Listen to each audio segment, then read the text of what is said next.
at the same time, we must always remember that economic governance and management are underpinned and necessitated by the inescapable condition that resources are always limited.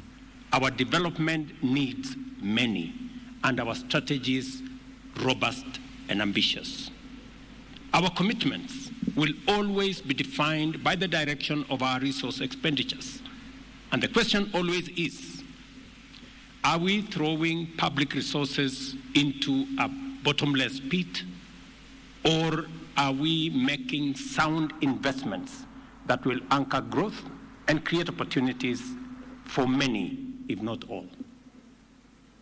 This reality is the fundamental question which follows us whenever we concern ourselves with any aspects of public finance management, and which is always answered one way or another by our budgets, whether it is at the national or at the county level.